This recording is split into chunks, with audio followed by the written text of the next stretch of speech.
मारवाड़ी यूनिवर्सिटीना विद्यार्थीनो आपघात सामे आव्यो छे। 18 वर्षीय विद्यार्थीए आपघात कर्यो छे। उतरायणना दिवसे होस्टेलना रूममां आपघात कर्यो। विद्यार्थी मूळ तेलंगाणानो वतनी होवानुं सामे आव्युं छे।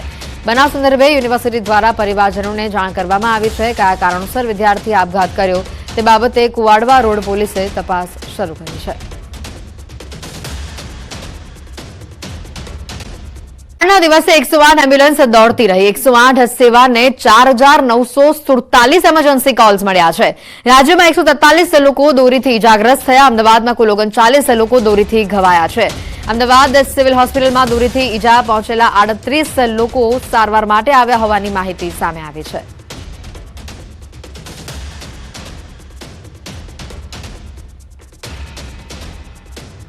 प्रमाणे 37 दर्दीओए त्यां सारवार लीधी छे, परंतु सारी बात ए छे के एमांथी 34 दर्दीए ओपीडी बेस पर सारवार लीधी छे के नानी अमथी ईजा माटे आव्या होय अने जरूरी तपास करी अने जेने रजा आपी देवामां आवी होय। 4 दर्दी छे जेने दाखल कर्या हता, एमां 3 दर्दी एवा हता जेने दोरीथी इंजरी थई हती। नानी मोटी कोईने नाक पर थई होय, कोईने पग उपर हती, कोईने गळाना आगळना भाग पर हती अने एक व्यक्तिने हेड इंजरी साथे दाखल कर्यो छे। એટલે કે 4 दर्दी दाखल छे अने बाकीना दर्दीओने ओपीडी सारवार आपवामां આવી। વાસી ઉત્તરાયણની ઉજવણી સામે આવી રહી છે। ખાડિયા વિસ્તારમાં લોકોએ પતંગ ચગાવી રહ્યા છે। પવન પણ વહેલી સવારથી સારો ફૂંકાઈ રહ્યો છે અને લોકો પતંગ ચગાવવાની મજા માણી રહ્યા છે। આજે વાસી ઉત્તરાયણનો દિવસ છે અને પતંગ રસિયાઓ વહેલી સવારથી જ ધાબે ચડી ગયા છે અને ધાબા પરથી કાય પૂછોની બૂમો પણ સંભળાઈ રહી છે। વાસી ઉત્તરાયણની ઉજવણી સામે આવી રહી છે। ખાડિયા વિસ્તારમાં લોકોએ ખાડિયા વિસ્તારમાં લોકો પતંગ ચગાવી રહ્યા છે। પવન પણ વહેલી સવારથી સારો ફૂંકાઈ રહ્યો છે અને લોકો પતંગ ચગાવવાની મજા માણી રહ્યા છે। આજે વાસી ઉત્તરાયણનો દિવસ છે અને પતંગ રસિયાઓ વહેલી સવારથી જ ધાબે ચડી ગયા છે અને ધાબા પરથી કાય પૂછોની બૂમો પણ સંભળાઈ રહી છે। વધુ વર્ષાના કારણે કુકુમસેરી વિસ્તાર સૌથી ઠંડો રહ્યો છે। અહીંયા રાત્રિનું તાપમાન -12.3 ડિગ્રી જેટલું નોંધાયું છે, જ્યારે તાબુમાં તે -10.9 ડિગ્રી તાપમાન નોંધાયું છે।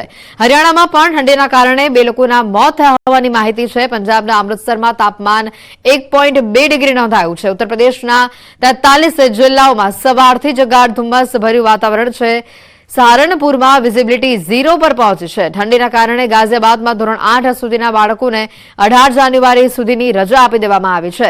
આજે કેટલાક જિલ્લાઓમાં કરા પડવાનું પણ એલર્ટ છે। રાજસ્થાનના 15 જિલ્લામાં આજે કરા પડી શકે છે। इस वक्त हम गाजीपुर बॉर्डर के पास है और इस वक्त तस्वीरों में आप देखेंगे घना कोहरा इस कदर है कि सुबह से विजिबिलिटी जो है वो 10 से 20 मीटर के आसपास हो गई है। गाड़ियों को लाइट जलाकर आना पड़ रहा है। इस वक्त 8 बजे के समय पर आप देखेंगे तस्वीरों में इतना घना कोहरा इस वक्त दिल्ली एनसीआर में परेशान कर रहा है, क्योंकि सुबह जब लोग दफ्तरों को निकले तो उन्होंने देखा कि सड़क में चलने लायक जो विजिबिलिटी है वो बिल्कुल नहीं दिख रही थी और इसी वजह से वाहनों को लाइट जलाकर यहाँ से निकलना पड़ रहा है। हालांकि जो पहाड़ों में बारिश हो रही है उसका सीधा असर मैदानी इलाकों में दिखाई दे रहा है, क्योंकि ज़बरदस्त शीतलहर है और घना कोहरा है। घने कोहरे की वजह से कुछ भी यहाँ पर नज़र नहीं आ रहा है। और आप देखेंगे कि पिछले कुछ दिनों में जिस तरह से मौसम साफ हुआ था, उसके बाद एक बार फिर घना कोहरा यहाँ पर जो ट्रैफिक है उसको बाधित कर रहा है। वहीं रेल यातायात और हवाई यातायात पर भी इसका काफ़ी असर पड़ रहा है। मौसम विभाग का कहना है कि जिस तरह से अचानक जो कोहरे की यहाँ पर चादर सुबह से दिखाई दे रही है, उससे आने वाले 1 या 2 दिन में बारिश की संभावनाएं भी बढ़ गई है, क्योंकि पहाड़ों में इस वक्त तेज़ बारिश हो रही है।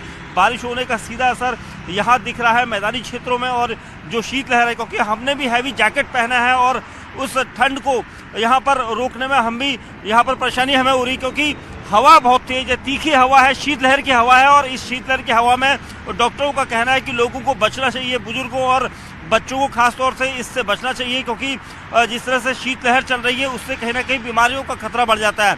तो वही आज जिस तरह से कोहरा है, आप देखेंगे कहीं पर भी कुछ दिखाई नहीं दे रहा है। और इस पूरे रूट को हम इसलिए देखना चाह रहे हैं क्योंकि नेशनल हाईवे 24 का ये वो रूट है जहाँ पर आपको इस तरह से पूरे वाहनों की धुंधली तस्वीर नज़र आने लगेगी। और इसीलिए यहाँ पर लोगों को आगाह किया जाता है कि वो खास तौर से पूरी सेफ्टी के इंतजाम को लेकर चलें और यहाँ पर जो भी कोहरे धुंध का सामना करें तो उसको बाकायदा पार्किंग लाइट में गाड़ी खड़ी करें या फिर जो वाहनों की लाइट है उसको जला के रखें और इससे दूसरी गाड़ी वालों को इंडिकेशन मिलता है और कुल मिलाकर सावधानी पूर्वक अपना सफर तय करें।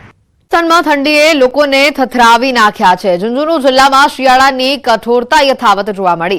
ત્રીજા દિવસે પણ ઝુંઝુનુ જિલ્લા મુખ્યાલય સહિતના ગ્રામીણ વિસ્તારોમાં ગાઢ ધુમ્મસથી ઘેરાયેલા વિસ્તારો જોવા મળ્યા અને જેના કારણે જનજીવન પણ પ્રભાવિત થયું છે। ગાઢ ધુમ્મસના કારણે વાહન ચાલકોને દિવસ દરમિયાન હેડલાઇટ ચાલુ રાખીને મુસાફરી કરવી પડે છે। સતત શીતલહેરના કારણે ઠંડીનું પ્રમાણ વધ્યું છે। શિયાળાની વધતી અસર બાદ લોકો ઠંડીથી બચવા હીટર અને બોનફાયરનો સહારો લઈ રહ્યા છે। હવામાન વિભાગે યલો એલર્ટ જાહેર કર્યું છે અને 17 જાન્યુઆરી સુધી ગાઢ ધુમ્મસની ચેતવણી આપી છે। झुंझुनू में सर्दी का सितम बरकरार है। तीसरे दिन भी झुंझुनू जिला मुख्यालय सहित ग्रामीण इलाके हैं वो घने कोहरे के आगोश में लिपटे हुए हैं। घने कोहरे की वजह से जनजीवन प्रभावित है तो वहीं वाहन चालकों को खासी परेशानी का सामना करना पड़ रहा है। घने कोहरे के कारण वाहन चालक दिन में ही हेडलाइट जलाकर अपना सफर तय कर रहे हैं। कोहरे का 2-3 दिन से खूब गहरा कोहरा आ रहा है। आज सबसे ज्यादा 10-15-20 फीट से ज्यादा आगे दिखता ही नहीं है।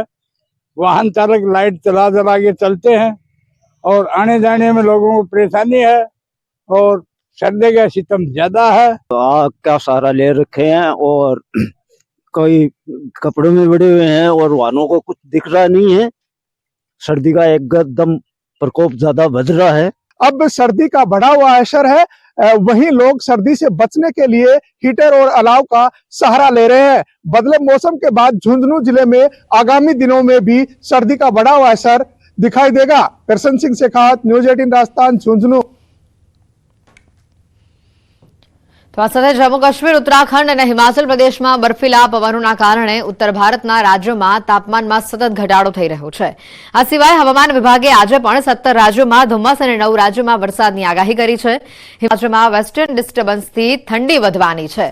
આગામી 24 કલાક ઠંડીનું જોર વધશે। તાપમાનમાં 2 થી 3 ડિગ્રીનો ઘટાડો જોવા મળશે। આજે પણ પવન સારો રહે તેવી શક્યતા વ્યક્ત કરાઈ છે।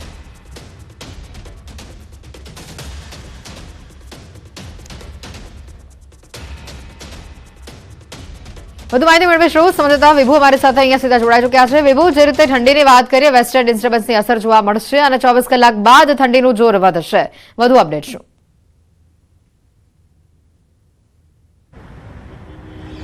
રાજ્યમાં અત્યારે છે ઉત્તર ઉત્તર પૂર્વના પવનો ફૂંકાઈ રહ્યા છે, એટલે કે ગઈકાલ કરતાં આજે પવનની દિશા છે તે બદલાઈ ગઈ છે। હવામાન વિભાગનું અનુમાન છે કે આગામી 5 દિવસ છે તે વાતાવરણ યથાવત રહેશે, વાતાવરણ સૂકું રહેશે અને પવનની ગતિ છે સામાન્યથી મધ્યમ રહેવાની આગાહી છે। ગઈકાલે પણ પવનની જે ગતિ હતી 15 થી 20 કિલોમીટરની પ્રતિ કલાકે ફૂંકાણી હતી, પરંતુ આજે થોડો પવનની ગતિ છે તે ઘટી ગઈ છે, પરંતુ તેમ છતાં પણ 10 થી 15 કિલોમીટરની ગતિએ પવન ફૂંકાશે। હવામાન વિભાગ દ્વારા આગાહી કરવામાં આવી છે કે અત્યારે પવનની જે દિશા બદલાતાની સાથે તાપમાન છે તે યથાવત રહેશે।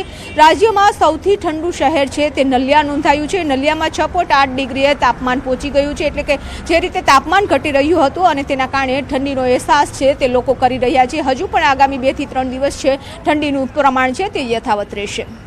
બિલકુલ, આજે અમદાવાદનું તાપમાન કેટલું નોંધાયું છે અને હજી જે 2 થી 3 ડિગ્રી તાપમાન ઘટવાની શક્યતા વ્યક્ત કરવામાં આવી રહી છે, એટલે તાપમાન ક્યાં સુધી અમદાવાદનું જઈ શકે છે?